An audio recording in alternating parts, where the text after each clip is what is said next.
Unti-unting nagiging mainit ang usapin sa industriya ng showbiz. Matapos lumutang ang balitang ilang kapamilya stars umano interesadong lumipat sa TV5.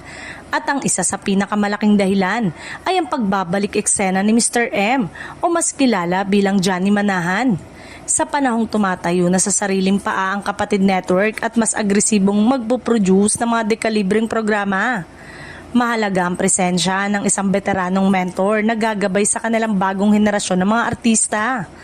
Maaalalang, opisyal nang pumirma si Mr. M ng kontrata nitong November bilang pinuno ng MediaQuest Artist Agency. Kilala siya bilang isa sa mga pinakamatagumpay na star builder sa bansa. Isang personalidad na hinubog at pinasikat ang ilan sa pinakamalalaking pangalan sa industriya. Dahil dito, hindi maiiwasang sundan siya ng mga artistang naniniwala sa kanyang kakayanang maglatag ng malinaw at pangmatagalang direksyon sa karera. Ayon sa mga usap-usapan sa likod ng kamera, may ilang mga talent mula sa Star Magic na bukas sa posibilidad na makatrabaho muli si Mr. M sa ilalim ng TV5 at MediaQuest. Batid na mga ito na sa dami ng planong production ng MediaQuest. Mula sa telebisyon hanggang pelikula at digital platform, mas malaki ang tsansang mabigyan sila ng mga husay at makabuluhang proyekto. Hindi rin maikakaila ang lakas ng MediaQuest bilang bahagi ng MVP Group of Companies na may malawak na resources sa iba't ibang platform.